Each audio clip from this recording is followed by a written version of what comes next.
지난주에 우리는 로마서 8장 26절 말씀을 가지고 두 가지 포인트를 함께 살펴봤습니다. 첫째로는 우리의 연약함을 인정하자.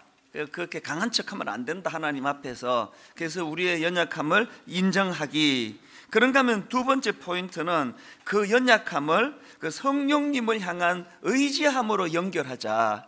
낙심하고 스스로를 피곤하고 이런 쪽으로 몰고 가지 말고 우리의 연약함을 하나님을 더 의지하는 쪽으로 그렇게 물꼬를 트면 좋겠다. 이 두 가지 포인트로 말씀을 드렸는데요, 이제 오늘은 여기다가 한 가지 포인트를 더 살펴보려고 합니다. 자, 26절을 다시 한번 보시겠습니까? 이와 같이 성령도 우리의 연약함을 도우시나니. 그 다음에 이 물꼬가 어디로 흐르는지를 보십시오.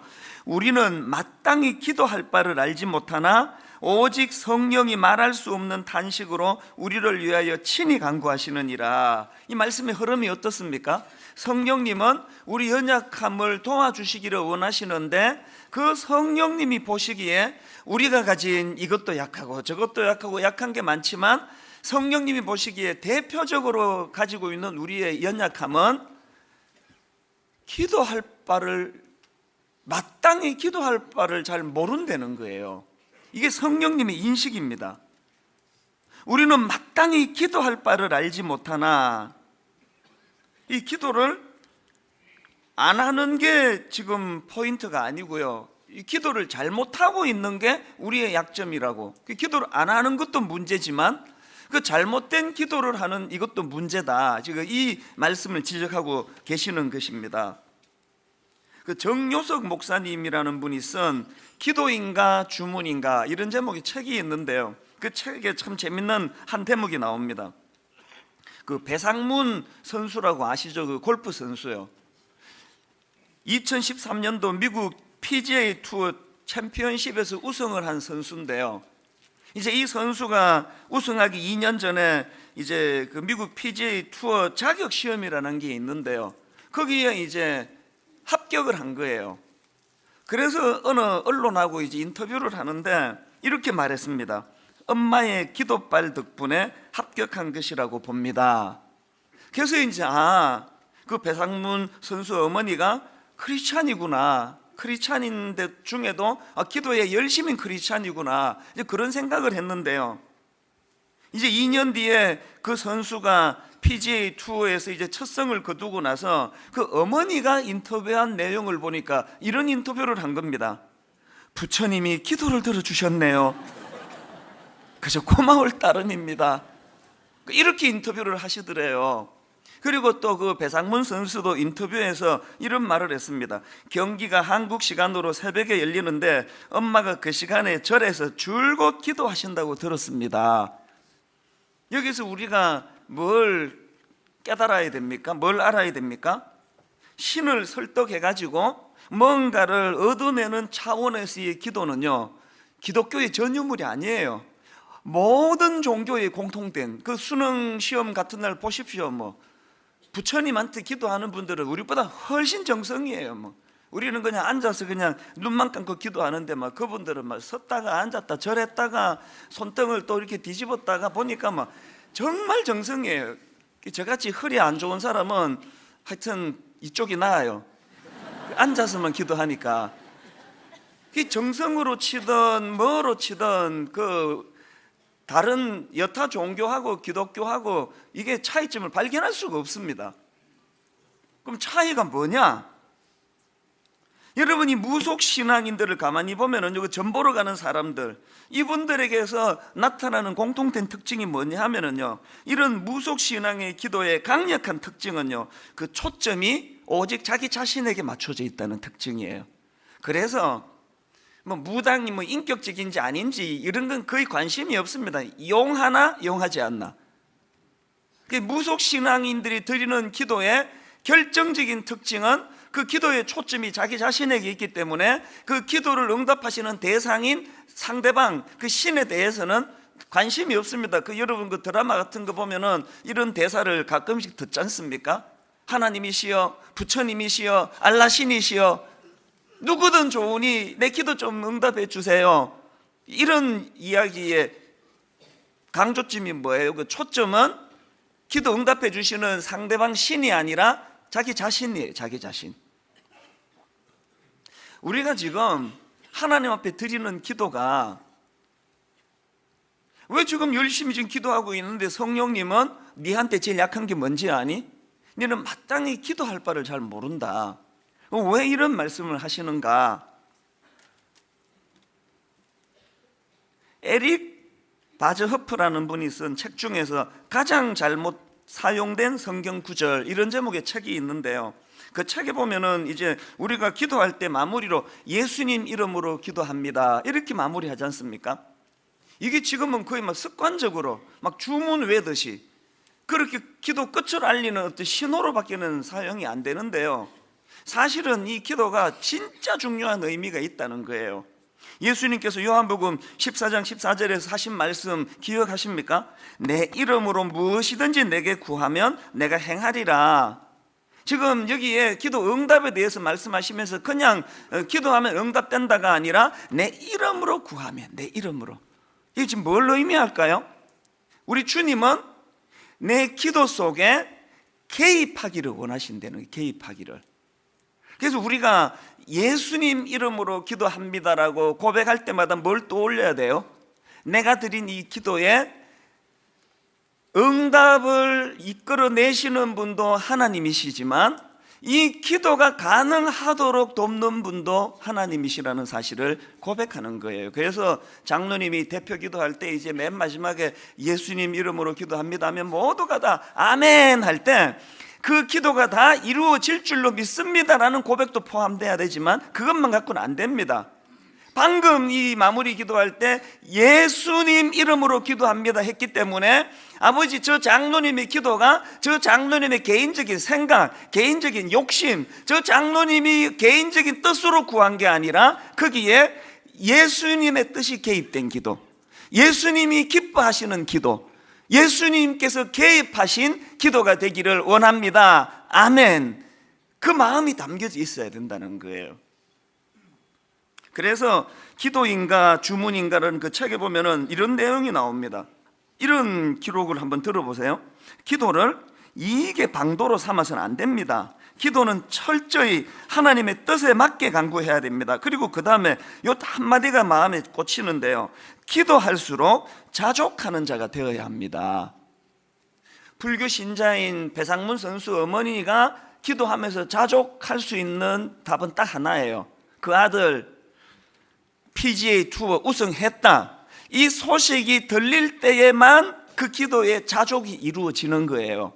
그러나 우리는 그 응답이 되기 전에 자족할 수 있는 이유가 뭘까요?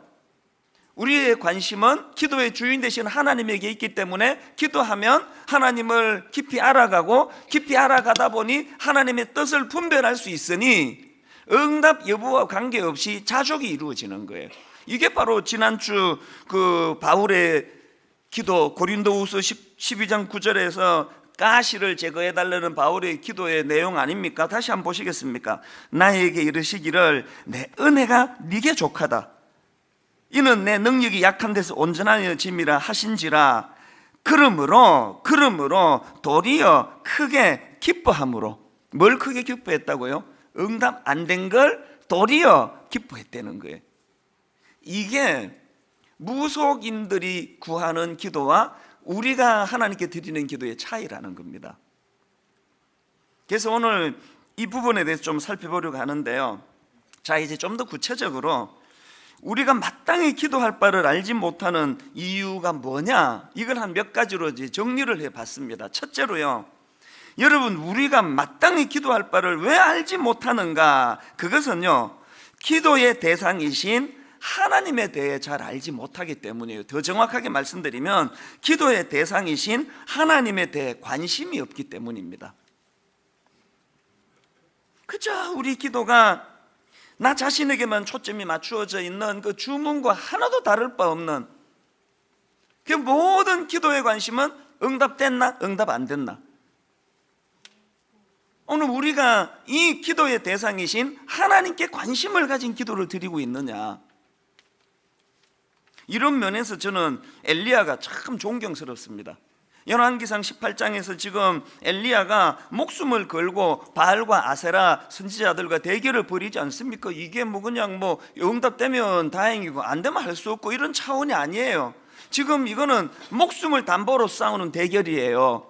그 절박한 상황에서 그냥 어지간한 사람 같으면 뭐 저도 그랬을 것 같아요. 하나님 나 살고 싶다고 목숨만 살려달라고 꼭 응답해 주시라고 그렇게 기도할 것 같은데 엘리야는 어떻게 기도했는지 아십니까? 엘리야의 그 절박한 기도 가운데 제일 첫 번째 기도가 이겁니다. 열왕기상 18장 36절 저녁 소제 드릴 때에 이르러 선지자 엘리야가 나아가서 말하되 아브라함과 이삭과 이스라엘 하는 여호와여, 그 다음 기도 들어보세요.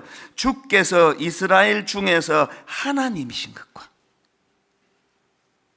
내가 주의 종인 것과 내가 주의 말씀대로 이 모든 일을 행하는 것을 오늘 알게 하옵소서. 지금 여러분 목숨이 달려있는 그 절박한 상황에서 나 좀 살려달라는 기도가 아니라 하나님을 알게 하옵소서라는 기도를 드리는 엘리야의 기도를 보면서 저는 목사로서 양심의 가책을 느껴요.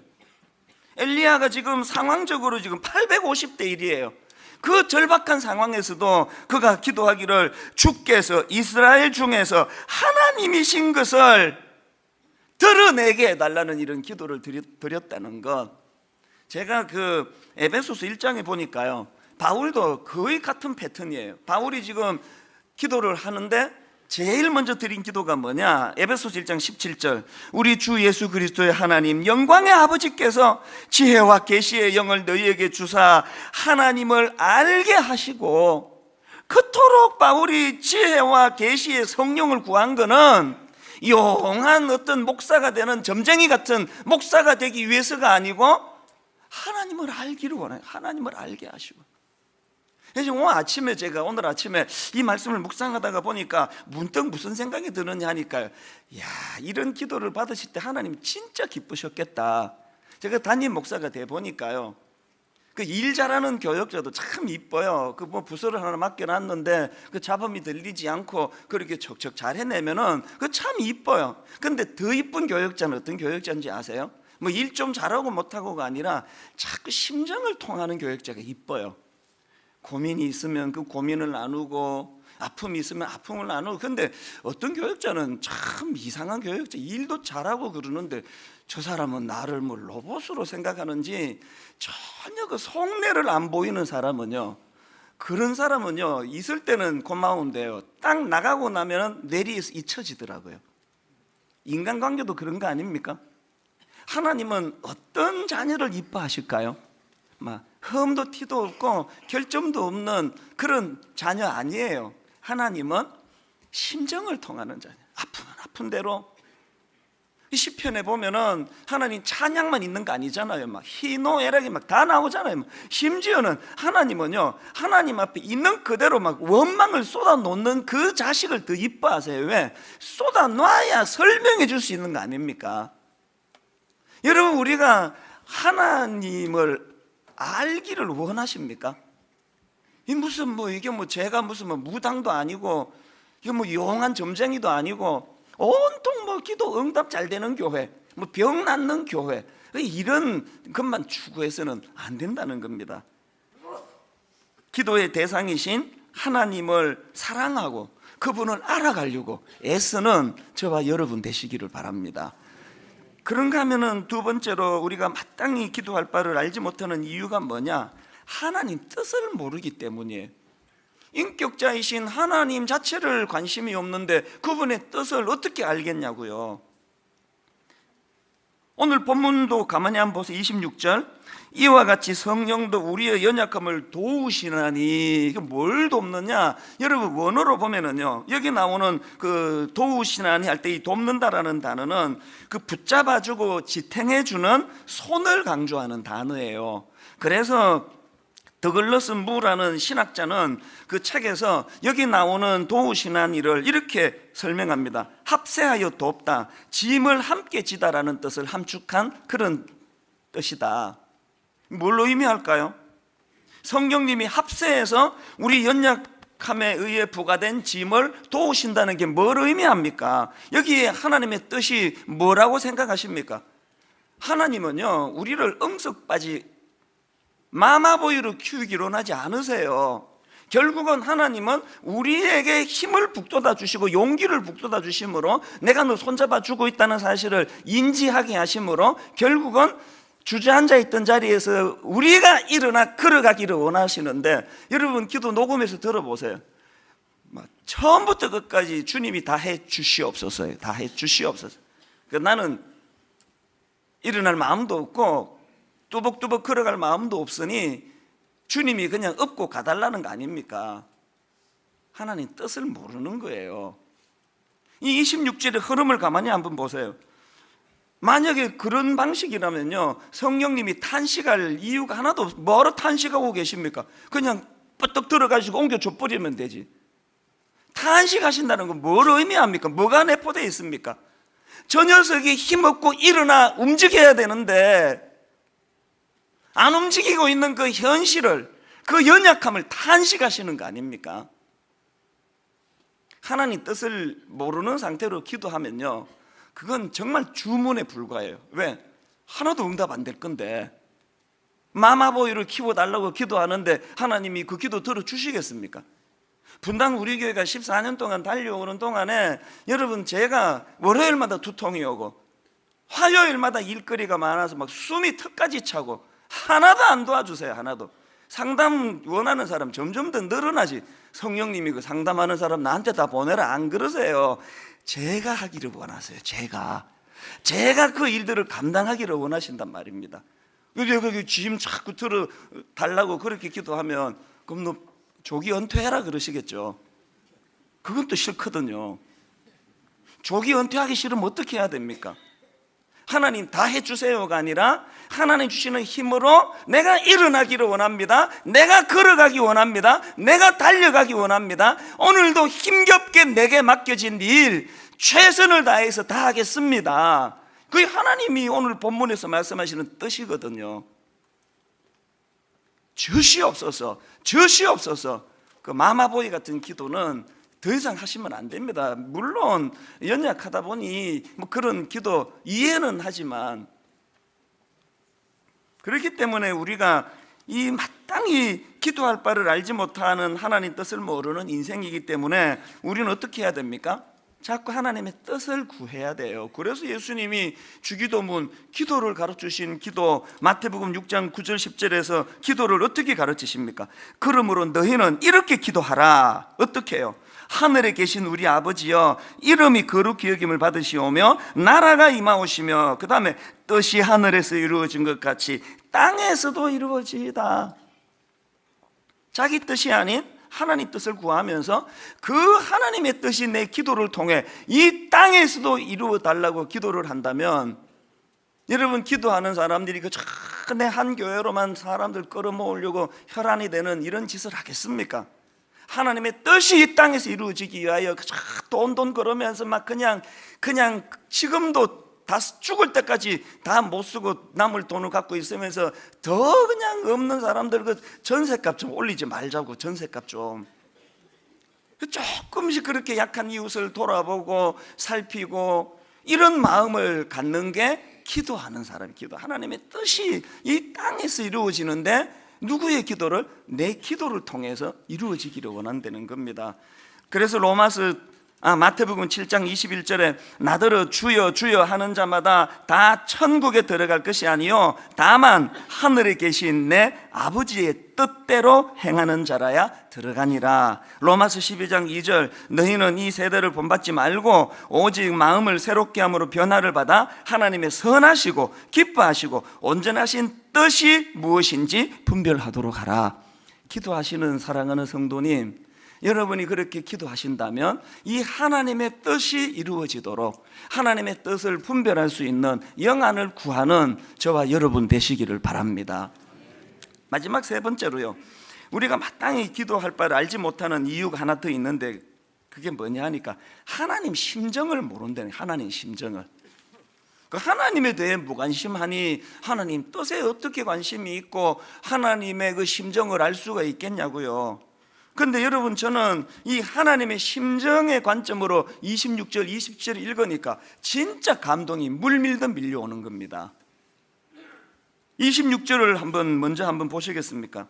이와 같이 성령도 우리의 연약함을 도우시나니 우리는 마땅히 기도할 바를 알지 못하나, 그 다음에 오직 성령이 말할 수 없는 단식으로 우리를 위하여 친히 간구하시니라. 참 재밌는 게요, 여러분 지금 저기 나오는 굵은 글씨를 한번 빼고 한번 읽어보세요. 하나님이 하시고자 하는 말씀에 지장이 하나도 없습니다. 다 전달이 되는 거 아닙니까? 자, 한번 들어보세요.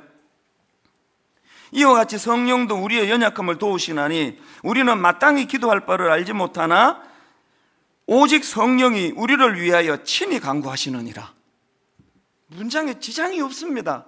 근데 이걸 왜 여기다 넣어놨냐고요? 오직 성령이 우리를 위해 간구하시는데 말할 수 없는 단식으로 간구한다는 게 왜 여기다 넣어놨을까요?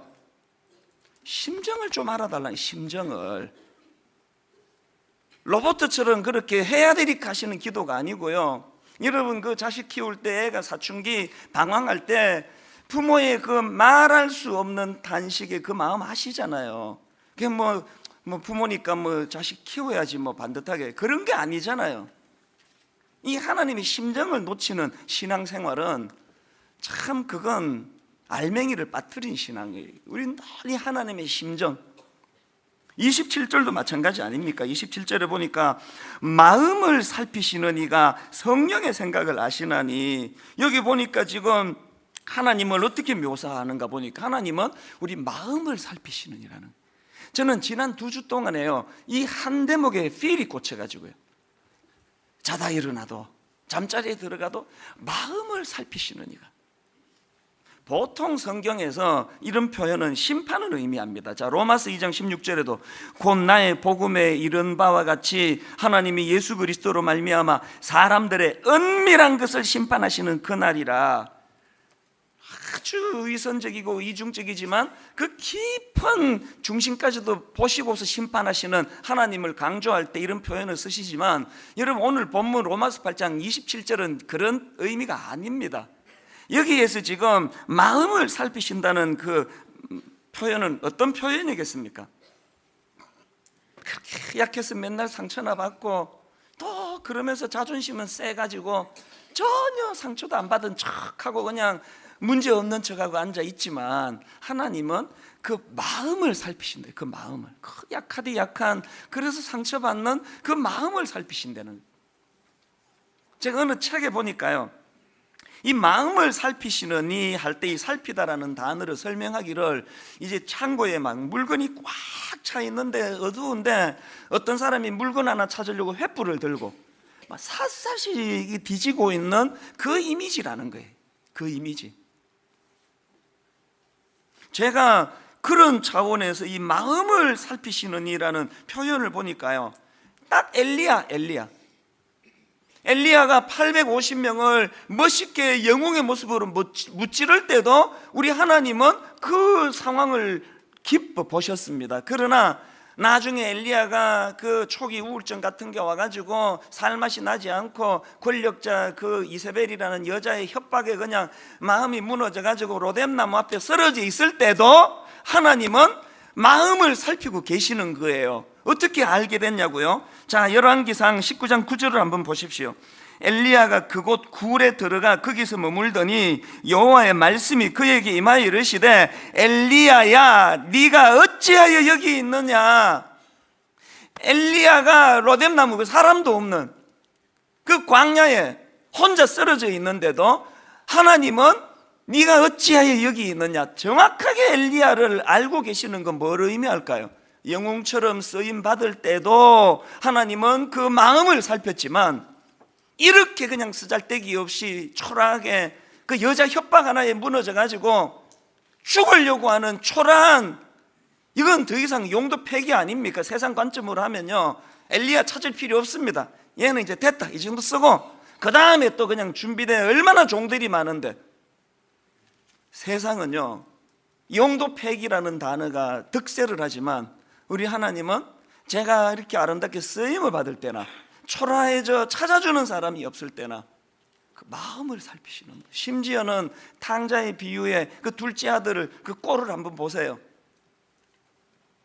아버지 없이 돈만 있으면 잘 살 줄 알고 기세등등 해가지고 나갔는데 그 아버지 돼지 쥐엄 열매 먹고 사는 그 아들 보면서 꼴 좋다, 내 말한 그대로 됐다, 내가 이겼다, 이러는 하나님이 아니에요. 아버지가 아니에요. 문 밖에 서서, 그 부족함 없는 아버지가 문 밖에 서서 그 탕자가 자기 아버지에게로 돌아가 가지고 회복의 역사가 일어난 건 탕자의 결단 때문이 아닙니다. 그 마음을 살피는 아버지의 성품을 그가 알았기 때문에. 여러분, 이 하나님의 마음을 아세요?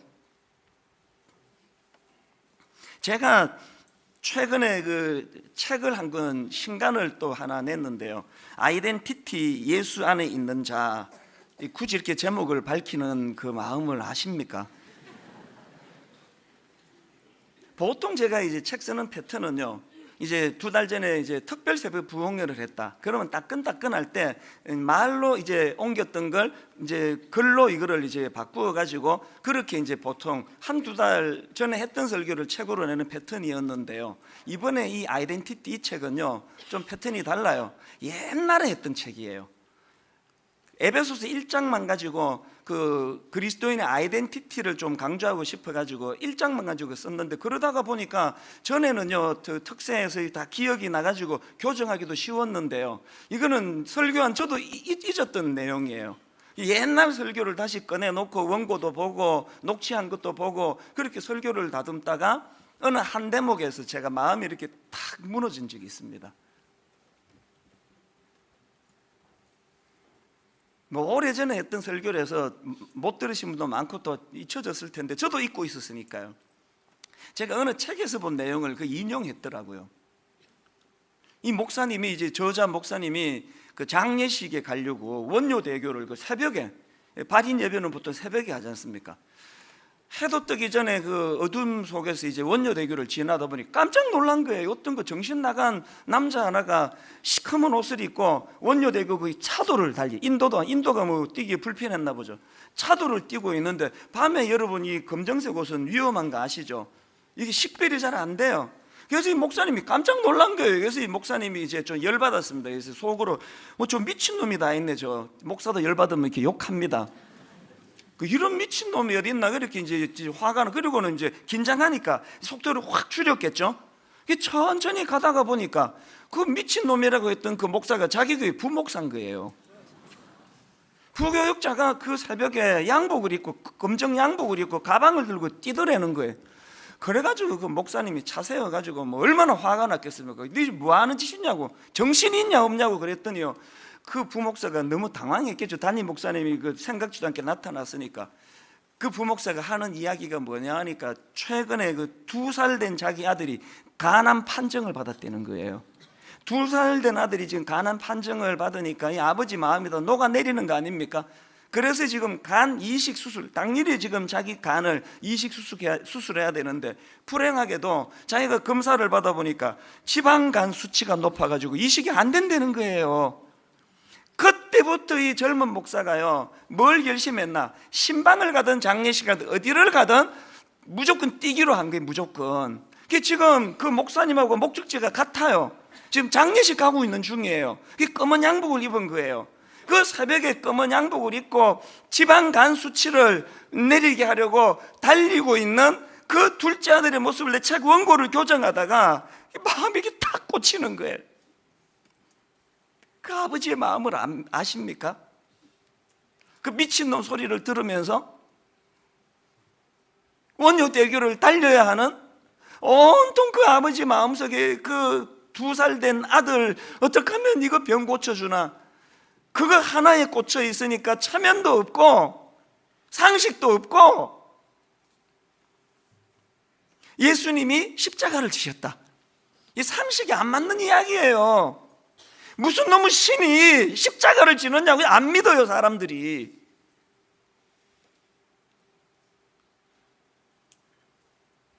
그날 제가 이 책을, 원고를 교정을 하다가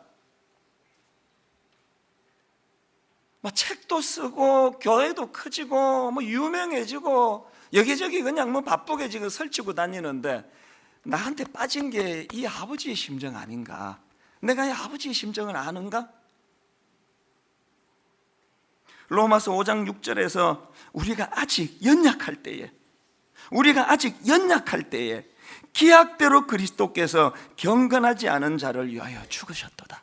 여러분, 이 말씀의 의미를 아세요? 뭐 의심이나 드는 거 아닙니까? 이게 안 믿어진다고. 어떻게 이런 게 가능하냐고. 여러분, 오늘 본문 로마서 8장 26절에서 이와 같이 성령도 우리의 연약함을 도우시나니 우리는 마땅히 기도할 바를 알지 못하나 오직 성령이 말할 수 없는 탄식으로 우리를 위하여 친히 간구하시느니. 이 성령님의 마음을 아세요? 그런가 하면 그 다음 27절에서 성부 하나님을 묘사하기를 마음을 살피시는 이가. 왜 지금 뭔가 중요한 걸 놓치는 신앙생활, 뭔가 중요한 걸 놓치는 기도생활, 이게 무속신앙 비스무리하게 그냥 대상이 하나님 관심 없고, 뭐 그분이 나 위해서 뭐 했는지 관심 없고, 그분의 뜻 별로 알고 싶지 않고 응답만 해달라는 거예요. 응답만. 복채 헌금 두둑히 낼 테니까 응답만 해달라는 거 아닙니까? 여러분, 이 하나님의 마음을 아십니까? 응답해 주지 않으셔서 당장 저렇게 마음이 힘들어 쓰라려 하는 그 자식의 눈물을 외면치 아니하시는, 그럼에도 불구하고 끝끝내 응답해 주실 수 없는 그 하나님의 깊은 사랑을 아십니까? 제가 그 책을 교정하고 나서 종종 머릿속에 그 원효대교가 떠올라요. 오늘도 새벽에 금정 양복을 입고 원효대교를 달리고 계시는 하나님, 영적으로 암에 걸려있는 저를 살려주시려고. 저는 오늘 이 설교의 마무리를, 여러분 이 찬양 아시잖아요. 주께 가까이 날 이끄소서. 간절히 주님만을 원합니다. 채워주소서. 주의 사랑을 진정한 찬양 드릴 수 있도록. 후렴해 보니까요, 목마른 나의 영혼, 제가 이런 생각이 드는 거예요. 인생은 다 목마르거든요. 뭐에 목마른가? 뭐에 목마르세요? 목마른 나의 영혼, 주를 부르니 나의 맘 만져주세요. 하나님, 온 내 관심은 응답받아가지고 부자 되는 거, 병 고치는 거, 이 땅에서 떵떵거리고 잘 사는 거, 유명해지는 거. 하나님, 내 관심이 그 결과에 초점이 있는 것이 아니라 그것을 가능케 해주시는 하나님 아버지에게 초점이 있는 목회, 봉사, 기도, 신앙생활 되기 원합니다. 우리 가사를 생각하시면서 한번 이렇게 찬양하기 원합니다. 주께 가까이 날 이끄소서. 간절히 주님만을 원합니다. 채워주소서. 무엇으로? 주의 사랑을 진정한 찬양 드릴 수 있도록. 다시 한번, 주께 가까이 날 이끄소서. 간절히 주님만을 원합니다. 채워주소서. 주의 사랑을 진정한 찬양 드릴 수 있도록. 여러분, 이렇게 목마른 나의 영혼, 주를 부르니 나의 마음 만져주소서. 주님만을 원합니다. 더 원합니다. 나의 마음 만져주소서. 주께 가까이 날 이끄소서. 간절히 주님만을 원합니다. 채워주소서. 주의 사랑을 진정한 찬양 드릴 수 있도록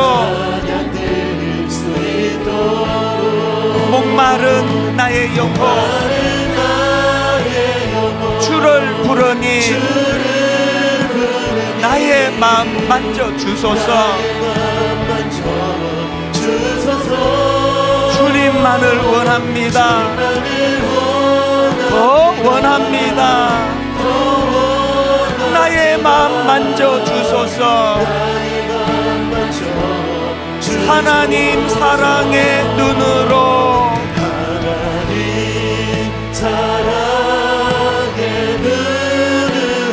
너를 어느 때나 바라보시고 하나님 인자한 귀로서 언제나 너에게 기울이시니 어둠의 밝은 빛을 비춰주시고 너의 작은 신음에도 응답하시니 너는 어느 곳에 있든지 주를 향하고 주만 바라볼지라. 여러분이 하나님의 심정을 아십니까? 하나님 사랑의 눈으로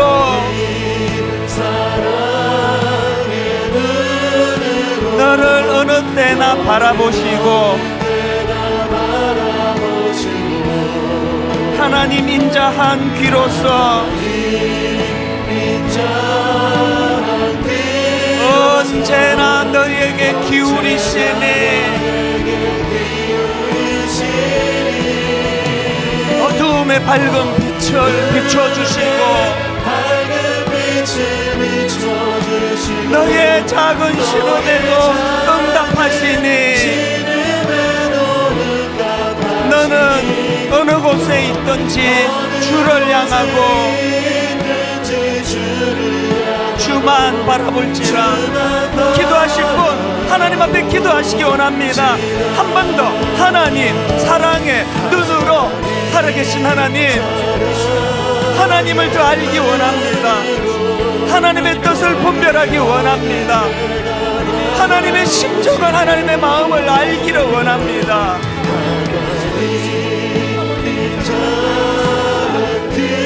언제나 너에게 기울이시니 우리가 고통당할 때 어두움의 밝은 빛을 비춰주시고 너의 작은 신음에도 응답하시니 너는 어느 곳에 있든지 주를 향하고 주만 바라볼지라. 우리 한 목소리로 같이 통성으로 기도하시겠습니다. 살아계신 하나님 아버지, 하나님 아버지, 하나님을 통해서 사랑을 아버지의 뜻을 알기를 원합니다. 아버지 하나님을 연약할 때 아버지 하나님 우승에서 지으신 살아계신 하나님, 우리는 아버지의 마음을 더 깊이 알 수 있기를 원합니다. 하나님, 아버지 하나님, 우리 문제를 가지고 나아갈 때마다 아버지 하나님 마음에 더 깊이 경험할 수 있는 때를 아버지 만보게 알려주시고 마음을 살피시는 그 진리 앞에 우리의 마음을 주님 앞에 고백할 수 있는 아버지 그런 믿음을 주시고 우리 마음을 주님 앞에 내어놓을 때 우리 마음을 살피시는 주의 마음을 경험하여 주시옵소서. 오 주님, 주님께서 이렇게 인도하시고 우리를 새롭게 하실 줄 믿습니다. 우리의 기도를 달라지게 하여 주시고 그들을 통해서 이곳에 주의 뜻을 발견하여 주시옵소서. 인도하실 주의 은혜 말을 구합니다.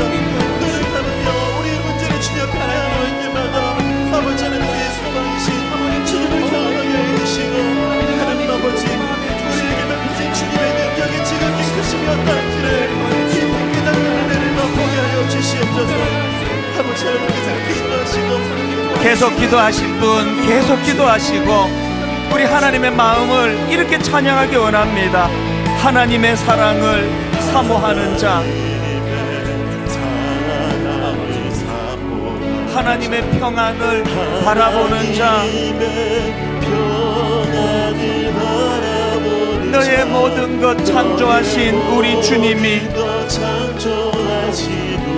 너를 얼마나 사랑하시는지 여러분 이 사실을 아십니까? 하나님께 찬양과 경배하는 자, 하나님의 선하심을 닮아가는 자,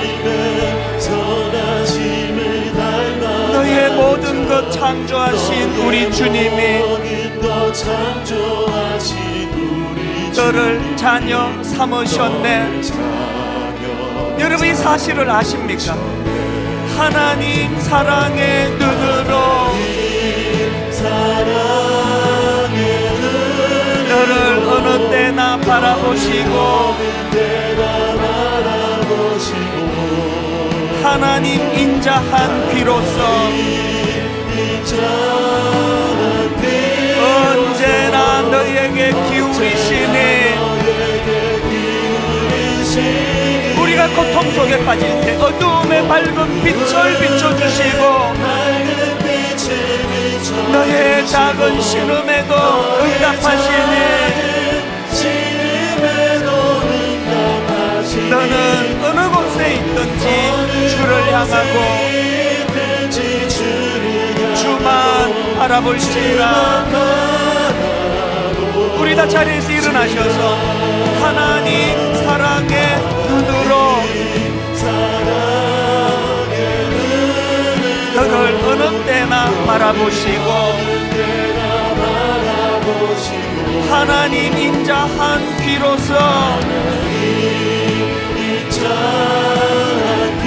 언제나 너에게 기울이시니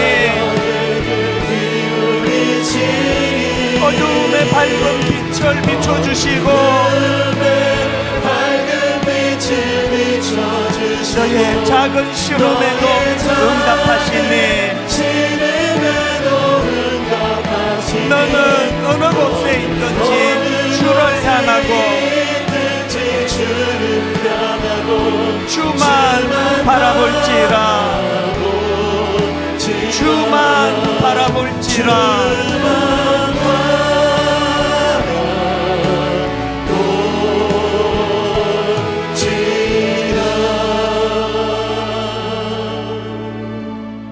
마음을 살피시는 이가 성령의 생각을 아시나니 이는 성령이 하나님의 뜻대로 성도를 위하여 간구하심이니라.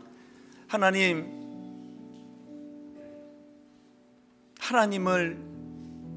좀 더 잘 알기를 원합니다. 하나님의 뜻이 무엇인지를 분별하기를 원합니다. 우리를 향하신 상식적으로 논리적으로 맞지 않는 십자가의 자리까지 내어주셨던 그 하나님의 심정을 파악하기를 원합니다. 하나님의 그 마음이 내게 전달이 될 때 마음을 살피시는 이가 내 아버지가 되심으로 때로는 많은 사람들에게 주목을 받고 성공했다는 칭찬을 듣고 사람들의 시선을 끌 때만 있는 것이 아니라 어떨 때는 초라한 로뎀나무 밑에 주저앉을 때도 있고 어떨 때는 나 자신의 존재감이 너무 비참해서 하나님 이대로 데려가 달라고 신음소리를 내는 순간도 있을진데 그 순간에도 마음을 살피신 하나님은 우리를 헤아려 보고 계시기 때문에 엘리야야 네가 어찌 거기 있느냐, 그 한마디가 엘리야에게 회복의 출발이 되었던 것처럼 이번 한 주간 마음을 살피신 하나님, 내 어떤 형편에 처해 있든지 그 하나님의 심정을 헤아릴 줄 아는 그 하나님의 심정으로 감격하고 회복되며 아버지 원효대교를 그 2살 된 아들을 생각하며 정신없이 달릴 수밖에 없었던 그 아버지의 마음이 바로 살아계신 하나님 아버지, 나를 향하신 그 하나님의 마음이심을, 이것을 바로 깨닫고 인식하고 감사하는 저희들의 한 주간이 되도록 인도하여 주시옵소서.